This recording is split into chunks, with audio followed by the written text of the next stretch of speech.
Hello. Hello, and welcome to Season 2, Episode 4 of the Argent Airways podcast. Joining me today is Vivian. We have Xuyagu. We have Ela.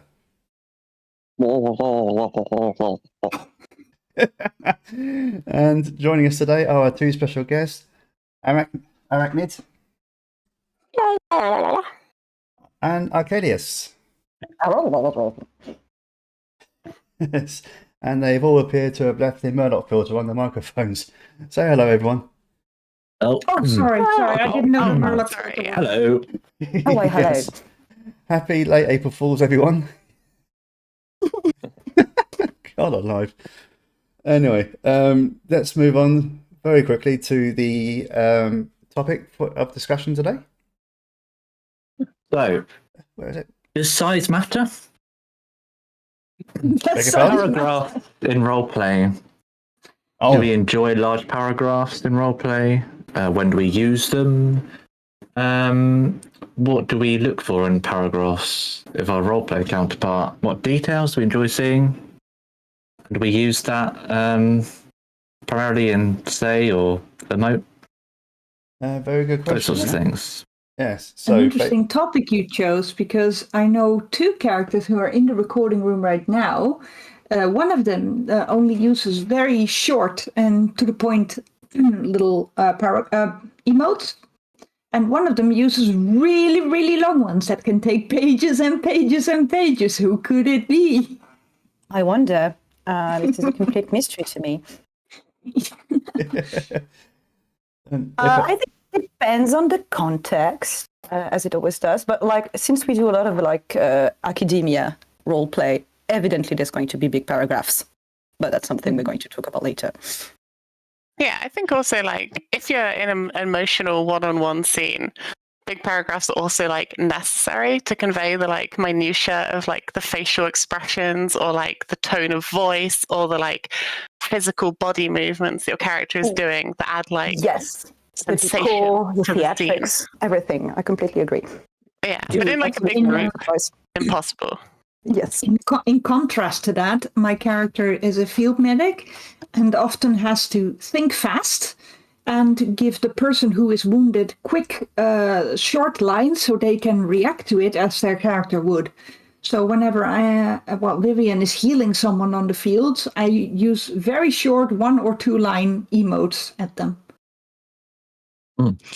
I tend to vary mine depending on sometimes character. If it's a character that speaks a lot, they'll uses or elongated sentences. I'll generally use bigger paragraphs in the says and emotes and what have you. But I also sometimes, especially when it comes to if I'm healing or wanting to describe something properly, I'll generally go for longer emotes, but then the odd short line ones as well, just to convey a simple message. Personally, my own personal preference to this sort of thing is when I'm emoting, I only include details that are relevant to whatever it is I'm doing. And I don't personally like long streams of text because I tend to lose concentration midway through, especially if I've got everything else going on at once. It can be a little bit distracting. Especially I personally when people find it very difficult to read long parts of text. It Exactly, takes me a long time, and I have to reread things, and my brain is just not cut out for large paragraphs. I think you and I, Vivian, are on the same page there, because especially if someone is if someone is DMing in an event and they post 4 or 5 paragraphs worth of text, I think to myself, my God, how on earth am I going to read all of that and then keep up with what everyone else is doing during the event? And Aranict and Achilleus, do you use long paragraphs while you're in the middle of, for example, combat RP? Yeah. It's entirely yes, I can, but it entirely depends on the context. especially when I'm DMing or hosting a large event with like several dozen people, I like to keep it rather short. And when I'm DMing and dropping like the raid warning emotes, I usually just summarize the action in a single line at the end and just, do the roll thresholds afterwards. So people who don't necessarily have much focus can just follow the action anyway. I think that's a reasonable compromise. I'd say so. Yeah, as I'd say, if we do have like a long paragraph, both of us tend to always make sure that the end sums up the current action that's taking place. Yeah, exactly. So if people just want the meat, go there and hit that. Yeah. Yeah, because like a lot of people like the additional texture that like the in-depth descriptions add. So it's a lot good of to people, include but it's both. literally just you and me. But yeah. No, like Luther loves it as well. No, I know, I exaggerate. Yeah, but no, I think as long as there is like a TLDR at the end that like Yes, people exactly. who are skimming in the event or like don't have the focus to read, then it's like best of both worlds, right? But I do think that like yeah. All people really need to know during an event is whatever it is they're doing. Like if they are say for instance facing an enemy that's encamped not far off, all you really need to know is what is it during the day, is it during the night, how many enemies there are, and that sort of thing. I can understand why people want to embellish a little bit to add to the whole drama of the event. But if it goes into too much detail, like what the centaur's hair's doing, stuff like that, it can be a little bit. I don't think any good DM is doing that. Yeah. You know what I mean? I say that. I quite like reading flavor text when I have the time to do so. Yeah. Unfortunately, the reality for me is usually that people are waiting for me to finish reading everything and reply. And I feel kind of rushed. Yeah, which doesn't help at all when it comes to immersion during these events. Because healing RP is very particular in that reason. Yeah. Because you're having to read so much, you had to then reply to that, whilst at the same time keeping up with everything else, as mentioned before, which can be a little bit tiring for yourself, and of course you're making other people wait as you're doing all this as well. It's a difficult one, but it's a fine line. Again, for people who are fast readers and fast typers, it can add a lot of extra flavor as well. Very true. Yeah, it's a fine line, isn't it? It can really color in a scene if you have the time to work it out. Yeah, you just have to know your audience, your probable audience, I think. Yeah. There's the matter of etiquette. Like if there's a lot of people and a lot of stuff going on, just don't write huge emotes. If it's one-on-one with a friend, appreciate an 18-paragraph dump, just do it. Yeah, don't be that person who in like the 40-person combat event is writing 3-paragraph combat emotes. Oh yeah. That is the time, because the DM's not reading that. I tell you, like as someone who DMs, we're not reading that. We're skimming at the most. We are not. So yeah, and you're not wasting your time and everyone else's. Yeah. Likewise, we appreciate it, LDR. Likewise, yeah. Likewise for the attendant as well, because I'm not reading about the ambience of the area that I'm currently in. I'm reading what the enemy is doing. Well, I think like some people will be, some people won't be. Yeah, personally speaking, because some people are going to these events less interested in who they're going to fight and more interested in like the place that they're visiting. Especially if you're running it in an interesting place. Like, I mean, Ori knows, but whenever I'm running an event in Drestfar, the paragraph descriptions are coming out because like the zone is super interesting and there's a very interesting atmosphere to it. Very true, yeah. So you can do that, yeah. It's every time.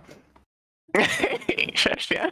I've not run many events myself, but when I have, I've initially, when I'm going into the place with the people and nothing much is going on, I'll do a little description of like the scene to just sort of put people into it a bit.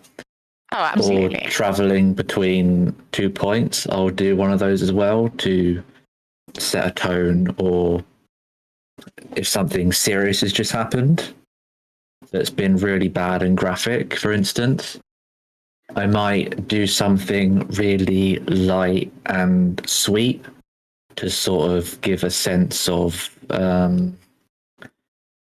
not something that sort of it takes it puts you into a place where I'm mixing my words up. But no. You're no math people, basically. Ambience, Yeah. immersion, yeah. Exactly. Yeah. Adding immersion. So, yeah, I'll do something to distract from it, but also to put a sense of this isn't right, this is wrong. So a nice, beautiful thing described after a really horrible thing. Yeah, for sure. Yeah. I think like especially if you want to have that kind of impact on players, like especially if something that's shocking has happened, it's quite good to hit them with something brief, because like it's hard to be shocked when you have to read like metaphor into it, I think, especially in roleplay. So I definitely agree that like shorter, impactful paragraphs can be better when something terrible has happened on screen. Oh yes, absolutely. I like to use also meta tricks like countdowns and sudden raid warnings to just jump scare everyone when that happens. Yeah, Oh, that's like cool. Okay, you I'm a bit get of a a short sadist. emote. You get a short Yeah. emote about a bomb that has just been thrown and it's ticking away, and then you see 10, Yeah, 9, just 8. exactly. This person hears a ticking sound and just countdown commences, and everyone freaks out. It's amazing how I like that. many people actually lose their minds when the raid countdown starts. Yes. It's Oh quite yes, funny. it's a dirty, cheap trick, but it's a good one. Especially when somebody activates it by accident. Activating the roll picker is my secret skill all the time, accidentally trying to use the countdown, accidentally activate the roll picker. Accidentally on purpose, yeah. Yeah, I just want to make sure I know who's tank, who's healer in my roleplay group. It has the same effect, though, doesn't it? You scare them and surprise them with it. Yeah, I guess so. Yeah. The ready check is also a good reason, a good way to wake everybody up during an event. Oh, I do ready checks like in between each round to just kind of It's kind of a definitely best good way. practice. It's definitely a good way to ensure that everyone is caught up with what you're doing before you progress. Otherwise, you risk overwhelming people, which isn't a good thing. And yeah, as someone who's DM'd like for up until 80 people, like coordinating 2 raid groups, you can't survive without it, without like regular ready checks. Oh yeah, no, absolutely. Because people will just be distracted and they'll not know what round is happening in combat. In general, just splitting combat up into rounds is like, there's kind of like in KTV, you've kind of got this like, there's formula, almost like best practice formula. Yeah. I hate saying best practice because it sounds super corporate, but like it does work, right? Like Our combat in the guild is like practically seamless because we've really mastered that round ready check formula. That's, it really works. That's the thing that I do in my guild as well. I split any kind of combat into like 2 or 3 rounds. One is attack, defense, or attack or defense. You have to pick either one, and then healing. Or it does make combat a lot easier to keep up with, one because you know, for one thing, that you know what you're doing. Most importantly, exactly. I've done both. I've mixed multiple attack rounds or defense rounds in a row to sort of mix it up a bit. Mm-hmm. Yeah, I do that as well. Yeah, and it plays I think into we are the. slowly drifting away from the topic. I was going to say that. Are we? I was going to bring it back by saying that this also coincides with what we were talking about a minute ago by keeping things short. Because every time I try and announce that it's either an attack or healing round or a defense round, I use a macro to say attack an enemy or heal an ally, and you've got to roll X amount to do whatever it is you're doing. That's usually accompanied by a short paragraph, like to set the scene, what you're doing, what the enemy's doing, etc. And then macro, people react to that, and then countdown, then on to the next. And so it definitely does work. Do you think yourselves, all of you, do you mainly use the say channel or the emote channel when you're role-playing your character? Because I primarily use say, but sometimes I'll use emotes and also mix in dialogue into that as well. In Vivian's case, that is an interesting question because not everybody speaks Vivianese. So when I notice that people don't understand what Viv is trying to say, I use a lot of emotes. And whenever people seem to understand Vivian and her weird burbling ways of speech, I tend to give them longer sentences to work out. Normally, I just use very short lines. Like in the case of Acheleus, I have to use very, very short lines because he doesn't understand Vivian. But when it comes to Aranict, she's pretty much fluent. So I would give her a lot longer lines with a lot more wheezy words in it. Still not perfect though. Some words are just like so much. Like doormat, I remember, still just got me. There's no way I would work that out. I think you understand like 80 or 90% of what Vivian's trying to say. Yeah, well, Acheleus understands. 20% tops, yeah. Yes, tops. Back to the /E//S thing. Vivianese is. We have like a.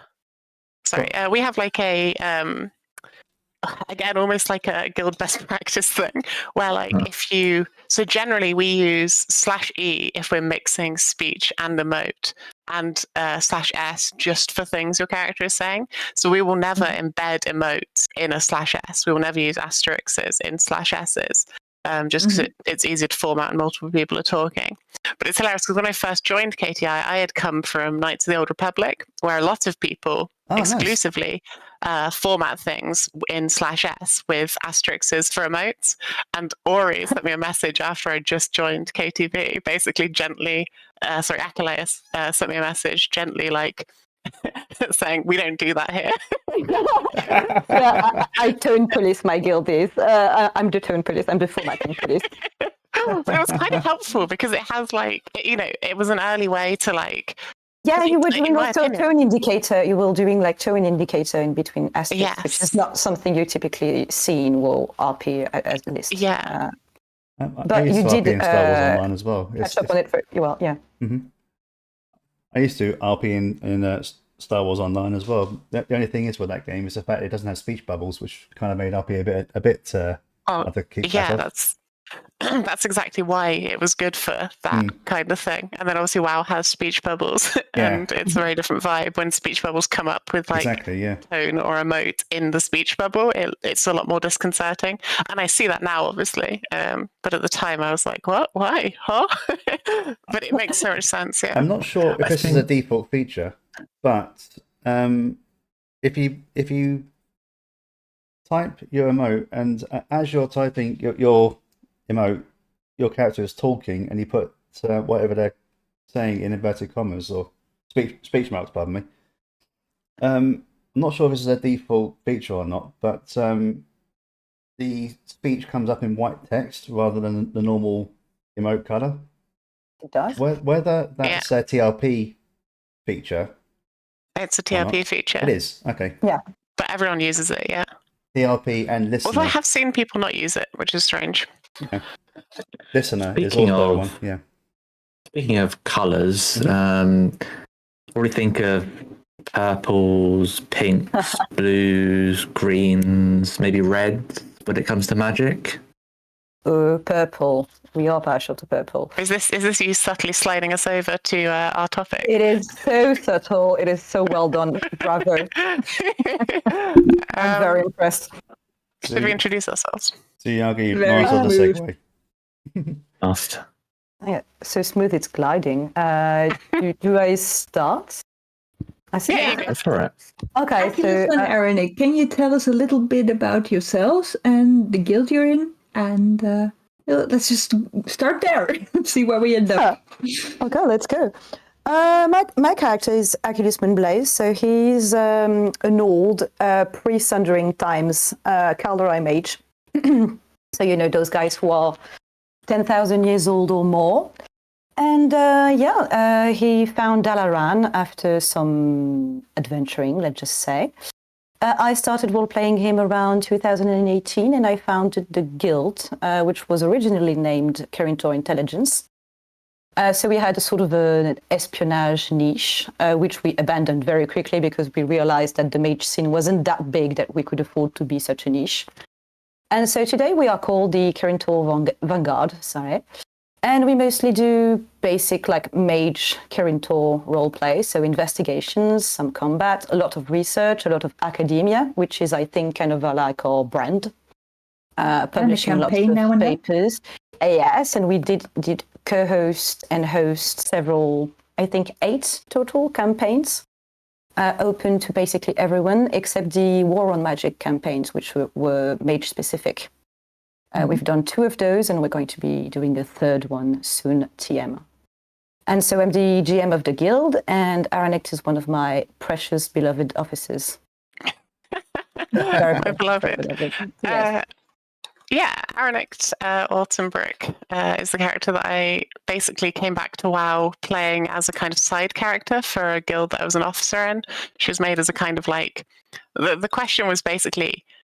I was inspired by what it would be like to be one of the mages who was helping the evacuation of Teldrassil, because it was such a traumatic event. Yeah, and I was like, it was such an interesting concept to me. Like, how would it be to like witness a genocide but have very little to be able to do about it, basically?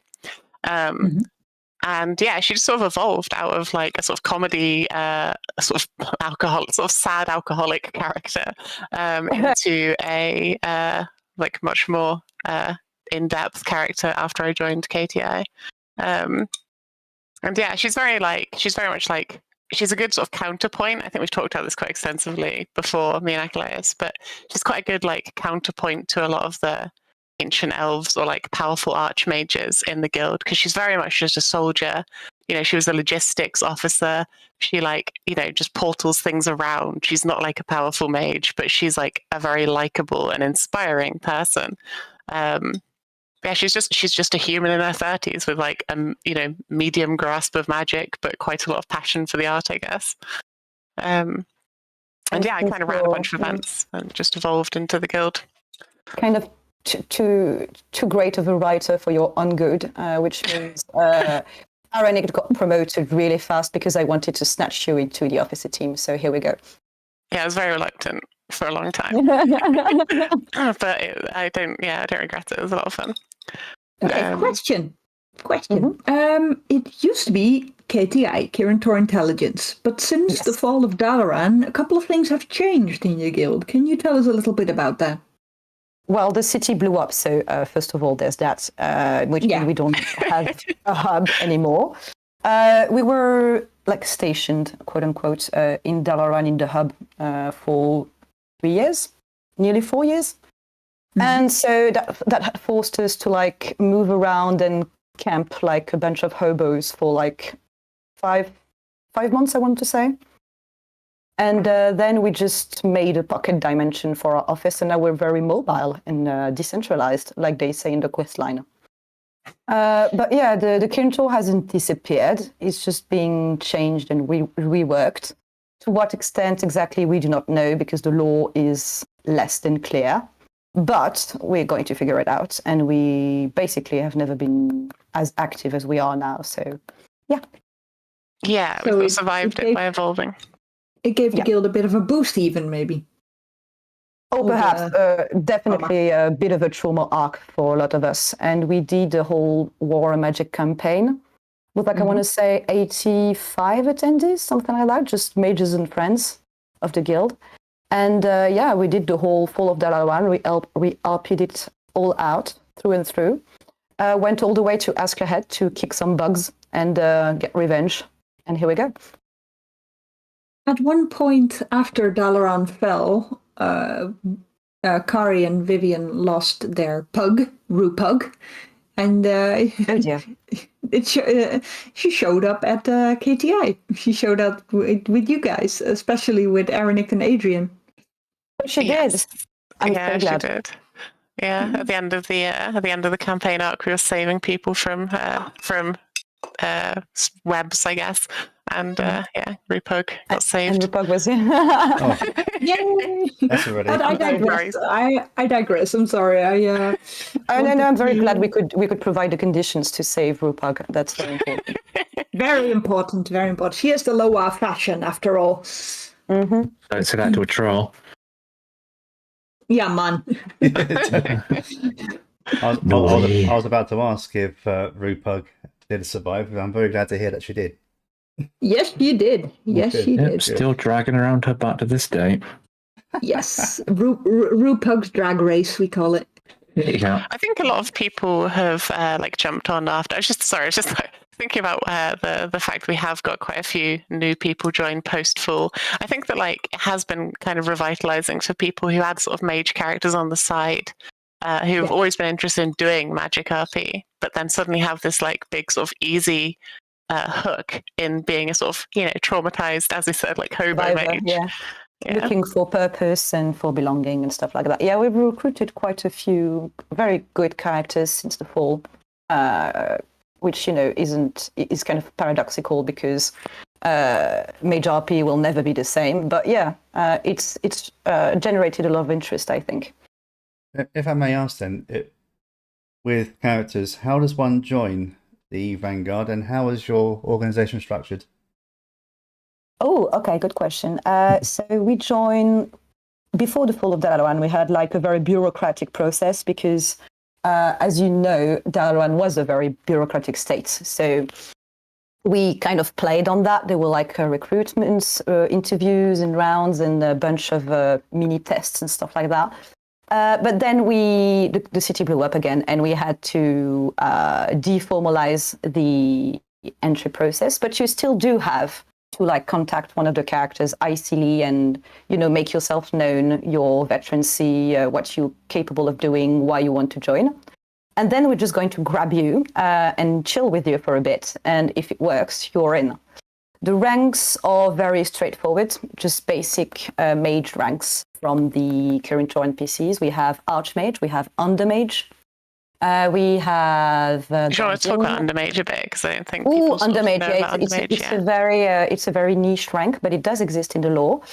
We know that we meet in Warlords of Draenor a character of the Kirin that's an Undermage, and the next expansion he's become an Archmage. So we have assumed that it's the rank, like prospective Archmage. Basically. He's also working in support of Archmage Soul. He seems to work under her specifically. Yes, and so we've integrated that in the guild. So each Archmage, we have 2 Archmages.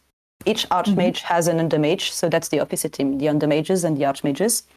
And the rest are like battle mages, guardians for like, the tank mages we see around Dalaran. And then researchers and apprentices, that's it. Very straightforward. Very straightforward and very efficient. Yeah, exactly. As for magic and arcane in RP in general, a friend of mine joined World of Warcraft like only a couple of weeks ago. She has a lot of lore to plow through and a lot of classes to try out and a lot of RP to try out. If she wanted to make a mage tomorrow, what sort of advice could you give her on mage RP and arcane/magic in World of Warcraft in general? A very good one. So I think mage, like the arcane, is a very interesting entry, quote-unquote, entry class because it has a lot of lore, but it's also a form of magic that any character can learn theoretically. Like you don't need to be a believer, you don't need to have it in your culture, you can just pick up a book and start learning runes and casting basically anytime. So what I would advise for like a new mage character would be to make an apprentice. Like the temptation is always strong to start like with an OP old archmage. But it really is the kind of pitfall that will make you look rather silly and maybe not exactly credible if you start making a lot of lore mistakes on your very powerful character. So I would recommend an apprentice who doesn't know yet what school, what discipline they want to try out, or maybe just have 1 or 2 in mind. And then just learn organically because Mage RP is very conducive to teaching roleplay as well. We've done a bunch of lectures and classes and lessons for beginners. So that's always something you could look out for. Do you have anything for that? I mean, it's just good advice in general, isn't it? I think I've talked about this with you quite a few times, Viv, about the idea of starting low, right? Like you started at the bottom of the ladder. Yeah, exactly, with like Vivian and with climbing the ladder is one of the most fun things you can do in RP. So the lower you start, the more you have to climb. Yeah, seeing progress. It's very satisfying. Yeah. It works doubly well with Magic RP because obviously like there's so much to learn about it, and it's such a learning process for your character as well. It's like, also like, if we're completely honest, people love a bit of Magic School RP since, all the popular Magic School stuff that goes on. But yeah, I do think that like it's not just that there's a lot to learn, but there's also a lot of like room to write your own stuff about it. So like, whilst we do have a lot of extant knowledge about how magic works and how the arcane functions, we also don't have much stuff about exactly how spells are cast or exactly how incantations are written. So there is room within the framework that exists to start to like write your own fluff for how your character casts. Like Aranict uses a lot of material components because partially my own nostalgia playing earlier in the game when there was material components, but also because like we have lore for mages needing material components for certain spells. So like I wouldn't have known that that was a possibility for my roleplay if I hadn't started Aranict as a very sort of low power, just portal mage. Because then from there I could just evolve it out to have its own flavor. So again, there's lots of room for people to develop their own style of RP without just coming in and being like, I'm a mega powerful mage who can summon a phoenix that kills you. And there's a bunch of schools of disciplines that are also maybe more difficult to master than others, and something that beginners often do that's probably not a good idea is like starts with, for instance, portal magic or time magic. Like transmutation is notoriously the biggest and most volatile and difficult school. And so an apprentice that doesn't know where they're heading just yet is definitely the best bet. Because otherwise you end up like me, because I made the mistake. I made the mistake in 2018 to just make Acheleus just this big mage from ancient times who could do basically anything. And the amount of rework and soft retcons and rewriting I had to do to nerf him into a more believable character was insane. So yeah, don't do that. Don't be me. Well, if you've had time for that. Yeah, I've had time for that. I've had time for that, but it's very time consuming as well. So, I think we all, when we start RPing, start somewhere that we don't realize we're gonna have to give it up again in a couple of years. I think almost everyone who's RP'd for 5 years or longer has a character gathering dust somewhere that they started out on, but couldn't continue on. Definitely, but that's why if I had that advice at the time, perhaps I would have, gained a bunch of time and didn't have to do so much effort. So yeah. But as you quite rightly said, if you're unsure, there's nothing wrong with starting from the bottom of the ladder and working your way up again.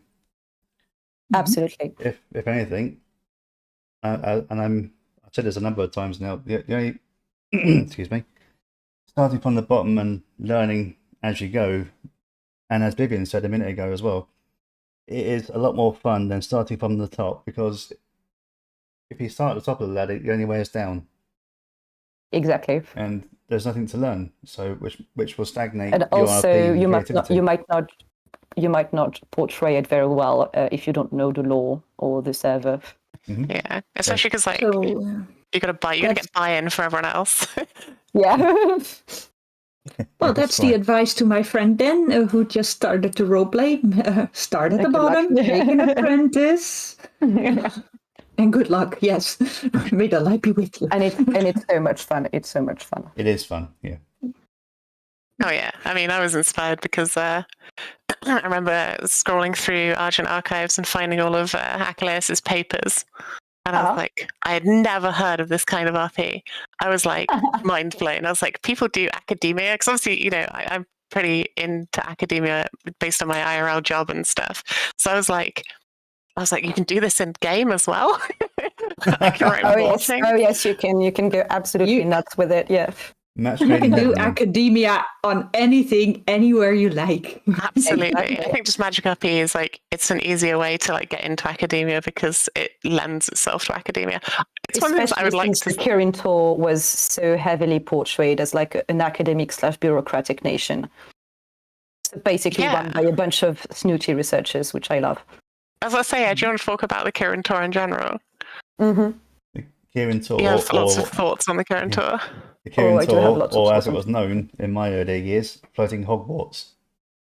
Well, that's a bad description. That's not. No, yeah, there's sort of a dissonance between the way it's been portrayed in RP and the way it's in the lore, like the Kirin Tour and Dalaran in general.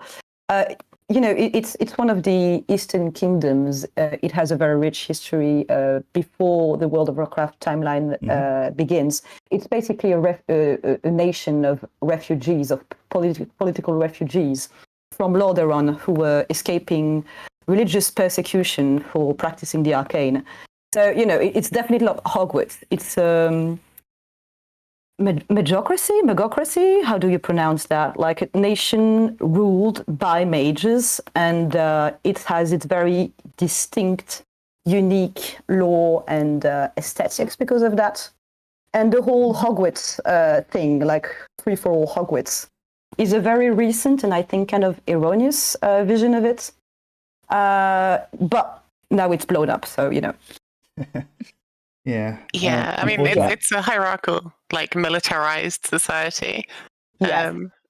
Like very clearly militarized in most of the sort of lore quests during Legion, and also very shady, by the way. Extremely shady. Like they have lots so many of corruption, dark secret, nepotism, stuff like that. Like it's not a goody shoes faction, absolutely not. That comes to mind. Yeah, and we've role played a bunch of campaigns and events like fighting internal corruption in the Kirin Tour. And I think that like we did the Senate elections as well with the Aranict storyline. Yeah, so I mean, Does the arcane itself corrupt as well? Absolutely, like that's other magic do. There's a few laws on arcane, and the second law is that magic is corrupting. And I think that, since it's a good, quote unquote, force, it doesn't obviously corrupt like the Fel or Void. People tend to see it as like something neutral, but it really isn't. You see that the fabric of reality can be actually weakened by overuse of the arcane. That's what happened to Outland. It blew up because people didn't properly calibrate their portals, basically. Wasn't there also a bit of a kerfuffle with the whole sundering thing with the sundering was caused not specifically because of the arcane, but basically the arcane drew in the Legion, like some sort of beacon. They saw all that power, they came in. And the Well of Eternity was used as a portal to get the Legion a foothold in Azeroth. And that's actually closing that portal that blew the continents apart. So it's not strictly the arcane, it's the arcane corrupted by fel magic, and it's also Malfurion and these druids. It's a bunch of forces just all mixed together, basically. It's always the elves. It's always the elves, I know, right? Magic draws in demons. Magic corrupts the individual. We know that it enhances hubris a lot, hubris and ambition. And that's what happened, to Kel'Thuzad, to Aragorn, to all the rogue mages that started a bunch of catastrophes. And so, that's why it's so heavily regulated by the Kirin Tour, or was, at least. And this is sort of, ridiculous, very obscure law and law that I find fascinating. Like the Telemancy Rules and Regulations, which is an in-game book that you can find in Dalaran RIP. And it basically states that until very recently, abuse of portal magic, as in casting a portal without the proper license, was punishable by death. Yikes. So that's very serious stuff. Yeah, very serious stuff. That's a good term. It can't really be sort of happy-go-lucky magic students when it's like so heavily bureaucratized and so heavily managed by like the suggestion of a D6 license for portals and a G16 license for portals suggests that there is, A7 and 12V or whatever. There's like these are vast numbers of forms that have to be filled in and tick boxed in order for you to do things as simple as creating a portal, as conceptually simple as creating a portal. That's because the Kirin was always paranoid about attracting demons or causing actual disasters. So yeah, it's not exactly a neutral force, and it's very dangerous and it's very corruptive. Yeah, so it's very easy to view Dalaran. I see many. Oh, sorry. Go on. No, I was going to say it's easy to have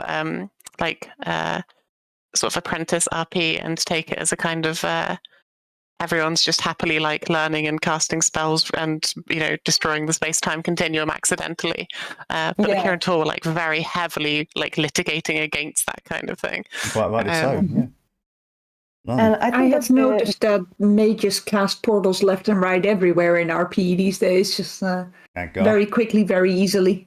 It's a convenient way to get around, but it's something we try not to do in the guild. But evidently, portals are very practical. So since we're a Kirin guild, we kind of assume that everyone has their license, and when we need a portal, we just get a portal. But yeah, in the lore, it's more complicated than that. Mm-hmm. Speaking of portals, shall we portal over now to Vivian's calendar? Oh wow, that was another beautiful segue right there. Oh wow, that was very impressive. Yeah, sure. Unless there's anything we have forgotten. I don't believe so. Achilleus and Aranict, is there anything that you want to get off your chest before we move on to the calendar? I mean, I have a cool conclusion if you want. Yeah, I would love. Yeah, do you want my cool conclusion? Yes, please. Please, wait, don't make us beg for it. and let's call it a conclusion. A conclusion. Oh wow, I love it here. Okay, so basically, it's the most well-known quote on the nature of arcane magic, which it's literally the first thing you see on the Wikipedia page, so the Warcraft page. So really, I'm not very original with it, but I think it encompasses what we said really well. The quote that's attributed to Norganon, which is the Titan of magic. And it's the arcane is, quote, dutiful and joyous. So there's that aspect of course, whimsy and transformative, experiences and learning and teaching. And there is the dutiful, darker, most oppressive, most corruptive side. So it's kind of a balance to reach, I want to say. Mm-hmm. That's it. You can just read the Warcraft wiki page and yeah. That was the conclusion. That's my conclusion. Achilleus. Yes. Thank you very much for that. Oh, you're welcome. You're welcome. And now we're moving on to the calendar of this episode. This calendar runs from Thursday the 3rd of April to Friday the 11th of April. Any times mentioned in these calendars are always server time, or also known as realm time. So keep an eye on that because the clocks shifted an hour here and there. My sources are argentarchives.org, the ADEU RP server, link in the description below, and Ella Fraser took a peek at the forums for me. A quick thank you to Kari as well for looking up some locations for me. Now remember folks, extra events get added in last minute sometimes, so it's a good idea to check the above mentioned sources before making your RP plans for the night. Here we go, Thursday, the 3rd of April. The Grand Gilneas Games, Volume 2 is up. This Thursday there will be a joust at the Cathedral Quarter from 8 p.m. onwards in Gilneas City, Alliance only. Make sure to check their Argent Archives page, which contains information on the rules of each game. So, take a look before attending. Our Valpyrian friends are running the Moonlit Bar from Boulder Springs this Thursday, which is of course located in Kazalgar from 8 p.m. onwards. Neutral, everyone welcome. The Scarlet Raven Witch Hour promises those who come dressed for the theme a free surprise drink. And the theme for April is Noble Garden. Find them in Darkshire Duskwood from 10 p.m. onwards, Alliance only. Also on Thursday, Little Pandaria can be found in the Broken Keel Tavern in Ratchet this Thursday from 8 p.m. onwards. And why not pay our goblin friends a visit? All are welcome, even the Alliance, at the Diamond Lounge in Hovel Hill Undermine from 8 p.m. onwards. make sure you are part of the Undermine in-game community to ask for an invite to the RP shard. Link to the Undermine Discord server and the link to the community in the description below. Check links sent to Grashka. Do not read this out loud. Oh. Also, we have a shop that's open. The Smoke and Mirror shop will be open in Silvermoon City from 8:30 onwards, Horde only. You can get exotic imports there and herbs and a free cup of tea or coffee. Moving on to Friday, the 4th of April, we have a brawl going on in the Shady Lady this Friday. It is appropriately named the Shady Brawl Night, where you can win a gold prize of 10 gold coins if you win. Now that may not seem like a lot to some, as we have millions in our bags these days, but many like to RP that a silver equals a euro or a pound, and the gold coin is 100 euros or pounds, with that logic. So looking at it that way, it means 10 gold is a pretty sweet prize for getting your nose broken. The Shady Brawl Night starts at 8 p.m. in the Shady Lady Stormwind, Lions only. Also, 2 bars will be open on Friday, and they're both Alliance, I'm afraid, so the Horde will have to find something else to do, like casual RP in the Undermine, or the Valley of RP in Orgrimmar. But I digress. The open taverns are the Groggery in Pinky's Groggery Borealis, 8 p.m. onwards, Alliance only, and Little Pandaria is back at the Golden Keg in Stormwind, 8 p.m. onwards, Alliance only. Moving on to Saturday the 5th of April, the Fireside Gathering will be gathering in Orgrimmar this Saturday. Haiku welcomes you all to the Valley of Wisdom for a night of harmonious hordiness. I said hordiness. Get your mind out of the gutter. Head on over from 8 p.m. onwards, Horde only. The Grand Gilneas Games Part 2 are still going. Tonight you can look forward to magical duels. Find them in the Military District, Gilneas City, 8 p.m. onwards, Alliance only. Also on Saturday the 5th of April, Mages and Magic Geeks of Azeroth unite. That goes for you too as well, my dear guests. The Azure Symposium will be taking place this Saturday, subtitled Origins of Order. You can find them at the Azure Archives Annex Valdraken from 8 p.m. onwards. Neutral, everyone's welcome. Side note, you do need a character of level 70 or above to avoid phasing. The Tasty Games Tavern is back. Join Jack and Legion this Saturday for an evening of relaxation, drinks and snackies, and play a game or two if the mood tickles you. They are located in the World's End Tavern Shatrath from 8 p.m. onwards. The Diamond Lounge is advertising on the ADRP EU server that they will be open this Saturday in Hovel Hill, Undermine, from 8 p.m. onwards. Neutral, everyone welcome, but like I said before, join their in-game community to ask for an invite to the RP shard. Sunday, the 6th of April, the Grand Gilneas Games Part 2 are still going.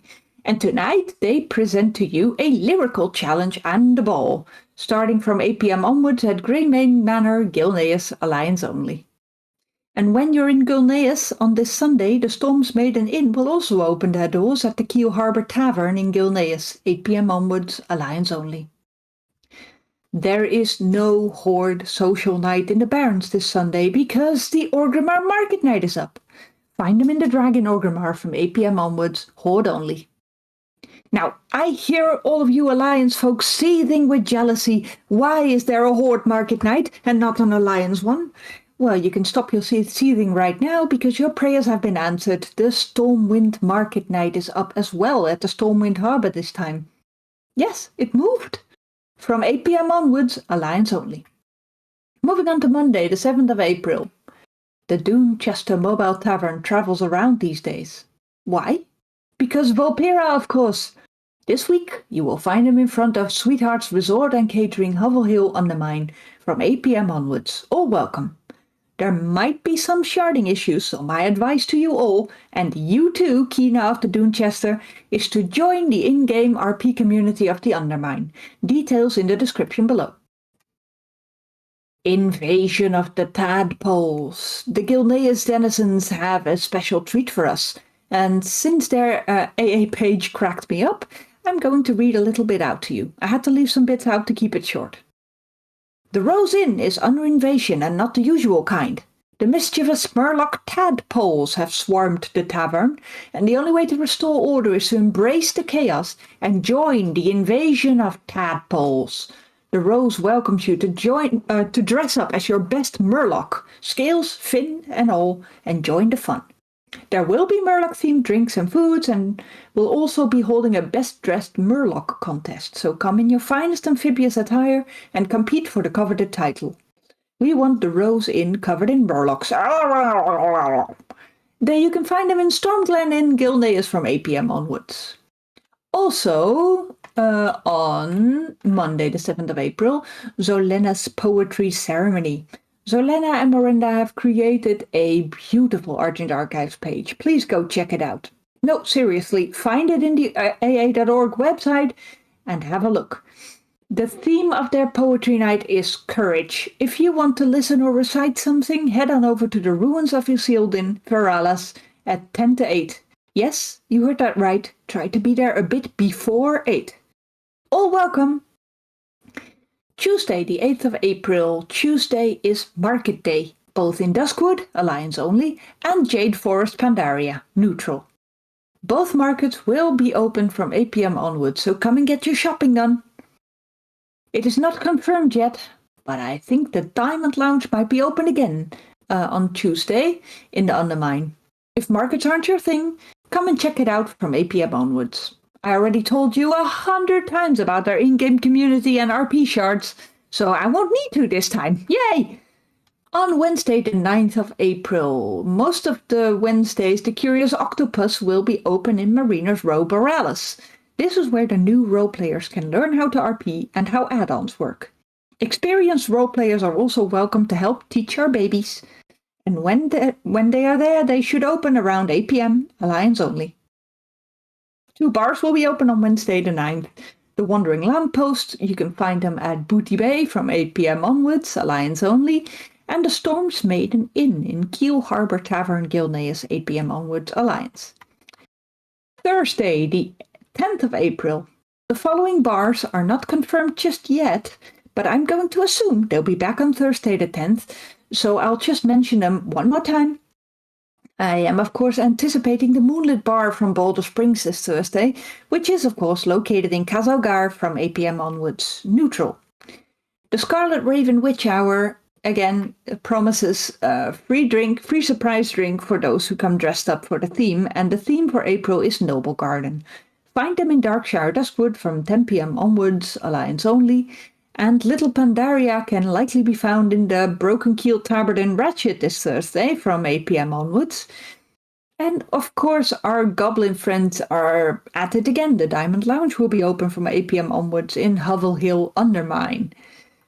Friday, the 11th of April. This is the last one, you guys, the last day.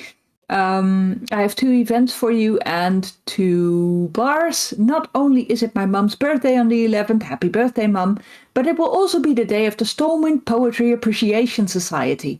If you want to recite a poem, the suggested add-on to use is Storyteller, which helps you spam text line by line. Sometimes people want to use music too, so musician would also be helpful. These add-ons are optional, of course. You can enjoy this event without them as well. Stormwind Appreciation Society under the apple tree in Lion's Rest from 8 p.m. onwards, Alliance only. The Shady Lady presents Mixture of Excellence. Yeah, you see what they did there? Where they invite you to come on over and mix your own special drink. The best mixed drink shall be presented on their menu during Noble Garden, and all the money made from it will go straight to the Stormwind Orphanage. The mixing party starts at the Shady Lady Tavern in Stormwind at 9 p.m. 9 p.m. Not the usual 8, 9. Also not confirmed yet, but very likely the groggery will be open in Pinky's Groggery Borealis, 8 p.m. Alliance only. And last but not least, Little Pandaria at the Golden Keg in Stormwind, 8 p.m. onwards, Alliance only. This concludes the calendar for this week. And we have a couple of shout-outs as well. So segueing towards those. Along with some funny stories. Yes, we do. We have funny stories as well. We do, indeed, yes. And Ella, would you like to read the first shout-out? Kick us off? Sure. So we have a shout out from Miranda Harkinson of the Order of Flames. The Order of Flames are Northerners that wear red like the Scarlet Crusade, but they are not quite like them, though some of their members are redeemed Scarlets. Okay, that's a little... They embrace the Northern doctrine of the Holy Light, and they tackle ethical questions like respecting the dead members of the Alliance, like Death Knights or the Forsaken on the Horde, while also holding strong views in the Light. In the time span of a year, Miranda has seen the Order grow from a small group into an impressive religious-driven guild, are quite well known in Stormwind and Lakeshire. As well, she like a shout out to them and their guild leader, Danielle Corker.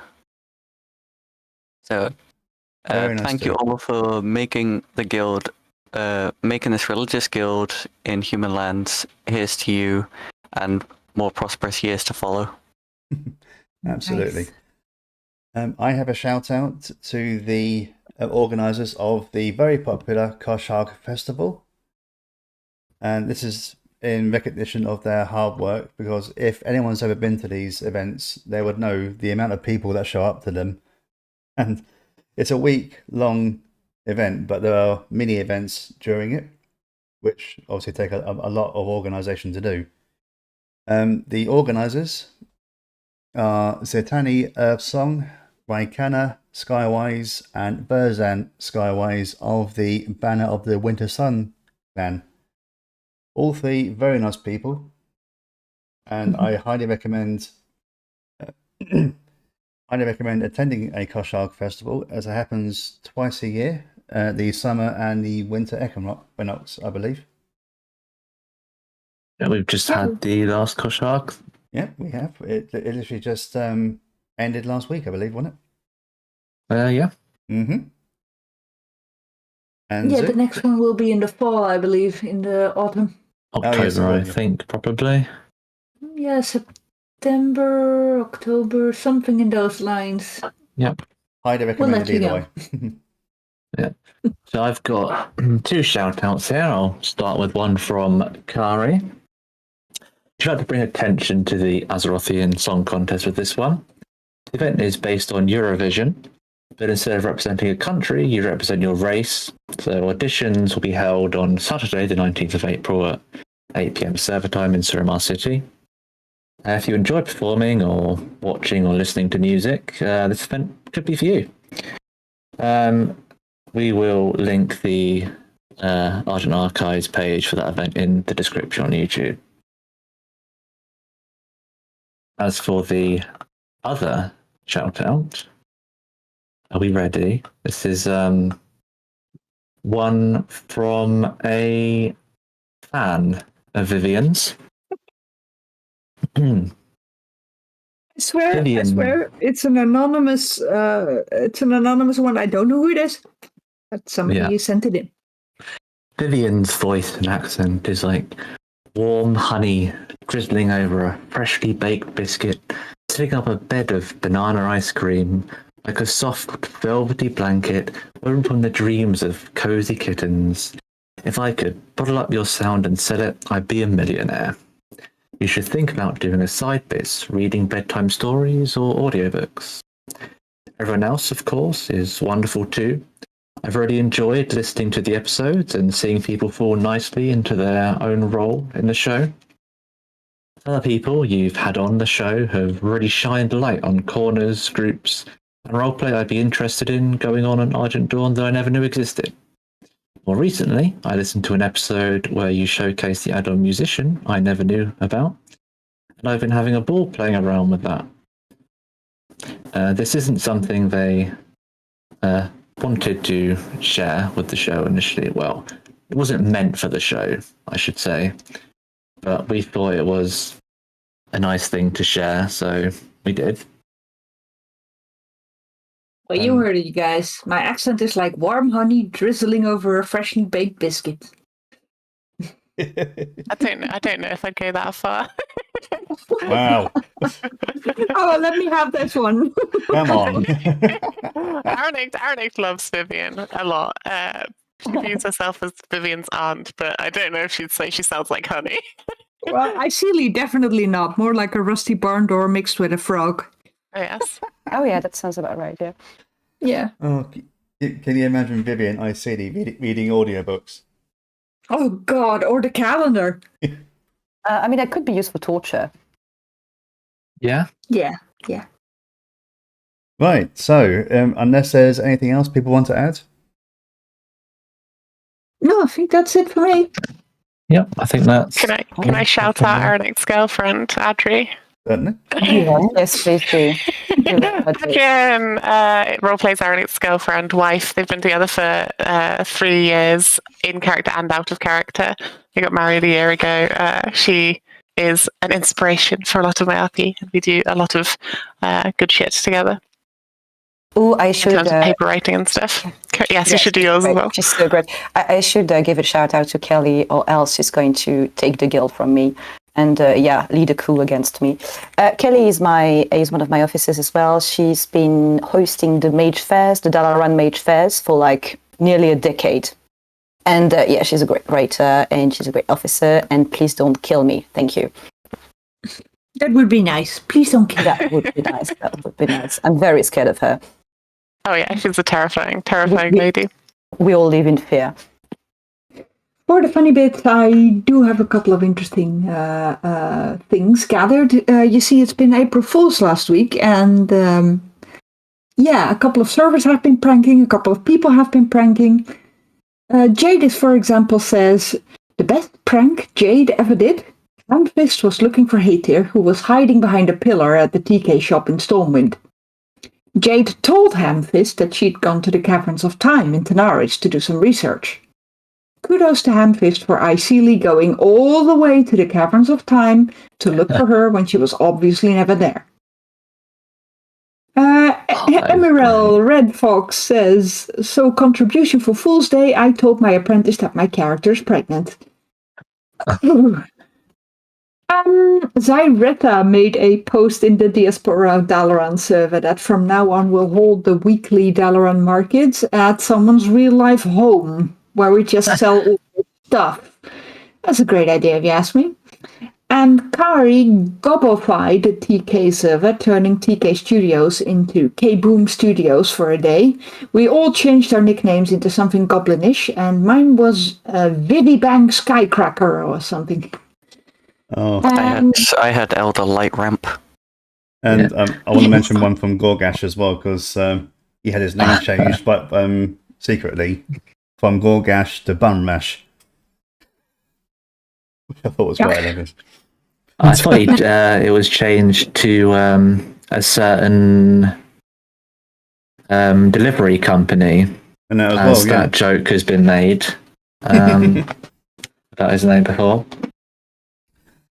Oh dear. And I believe our Farseer has submitted a funny story as well. Oh, well, before we do, Acheleus has also pulled an April Fool's prank on their server. Oh. Can you tell us what it was? Oh, it's not a prank. We're a Scarlet Guild now. Scarlet Guild. Yes, absolutely. We're going to do weekly sermons. And I became the high heretic. Yeah, exactly.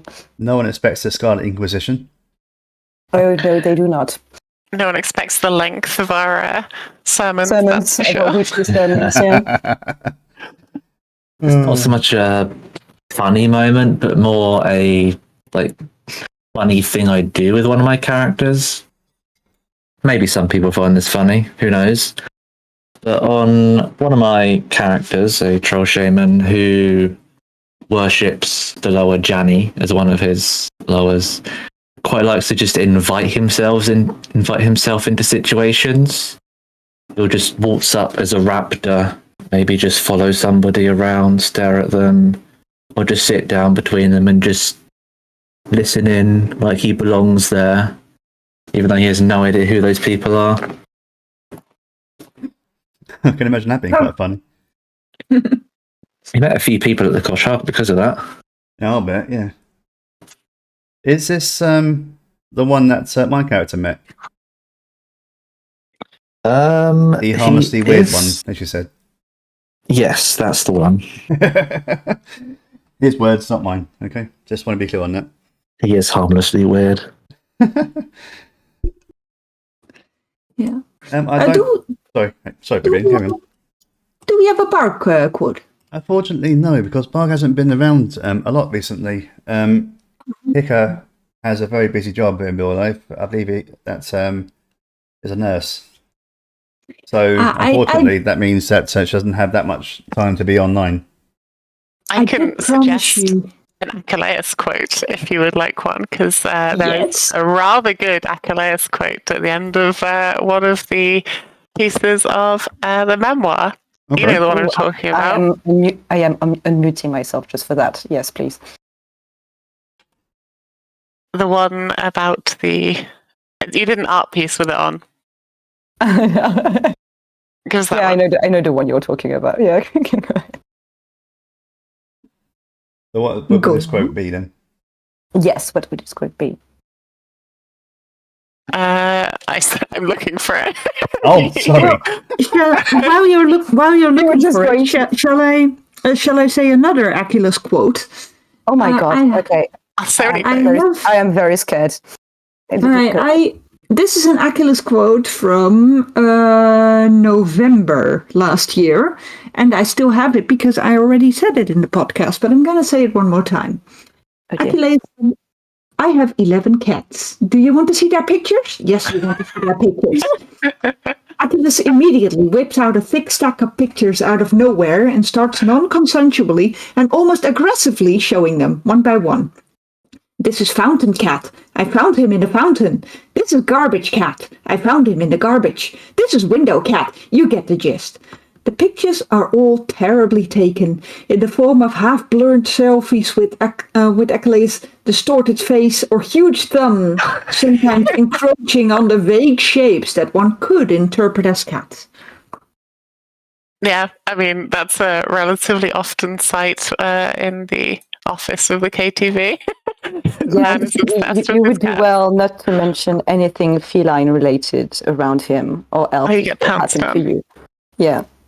Yeah, this quote is a lot more dramatic, but it's at one of the more intense moments of Achilles' memoirs, where he says, "Remember, dear reader, there is nothing built nor born that does not bear in its bones the seeds of its inevitable end."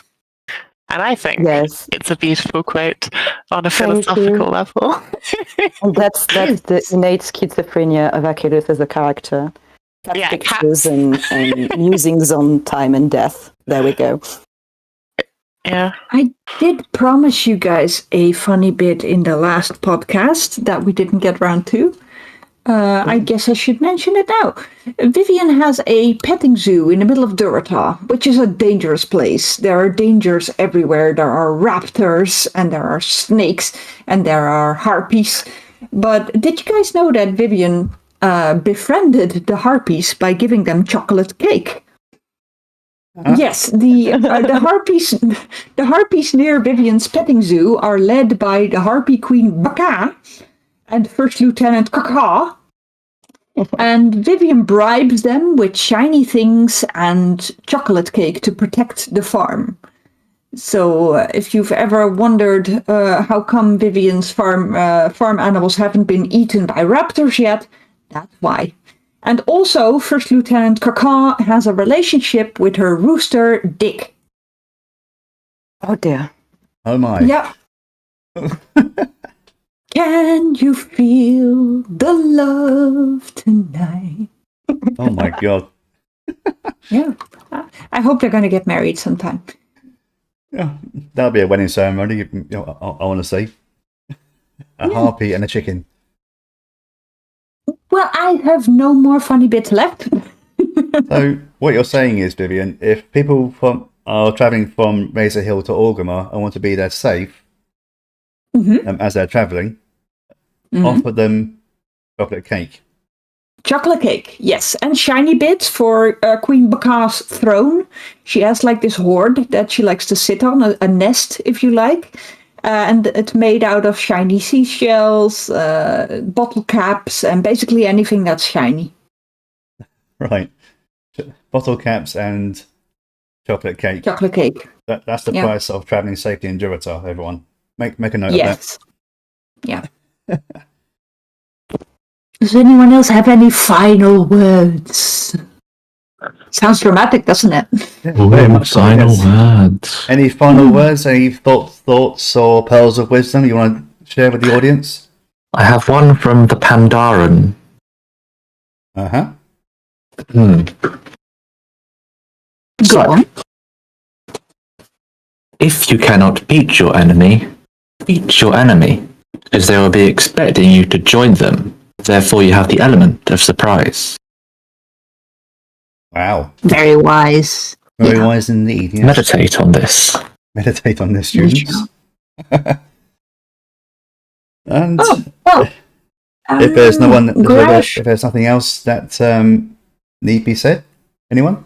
There is one last thing that I would like to say before we go to the closing bit, Okay. which is a little teaser for the next episode. Ah. Let's see. The next episode, we are expecting Kesego of the Wandering Lamppost. Yeah. Yeah. So, we have that to look forward to. The Horde's And the Wandering celebrity Lamppost chef, is yes. is a tavern, sort of a mobile tavern. Okay, yeah, so tune in next time to hear Kesego, the Horde celebrity chef. Yeah. Yes. My He's been favourite riding Torah. Oh, I'm looking forward to that one myself as well, I must say. But before then, I will now bring this episode to a close. Thank you very much, everyone, for listening. The links to all that we've been discussing, as always, will be in the YouTube description below. Thank you very much also to Aranict and Acheleus. You got it right. Yes. Finally getting your names right as I'm saying it. Yes. That's impressive. Thank you. Yeah. Finally get that name right. For context for that, it took me at least 5 attempts to get their names right. Yeah, and at the start it was Arachnid as well. So Yeah, all right. So I know thank you. people who thought that she was called Arcanist Autumnbrook, not Aranict, because they just read it as Arcanist. Well, So I'm you're not the only one. I'm very glad to You're get them not right this that much time. on the nose. Yeah, no, that's Yeah. true. Thank you guys for coming along and having a chat with us. Yes, thank you for hosting us. And Yeah. all that's left to say is farewell, everyone, and see you next time. Yeah, oh, thanks for sorry, having had us. the filter See on. you next Bye. time. Bye. Bye.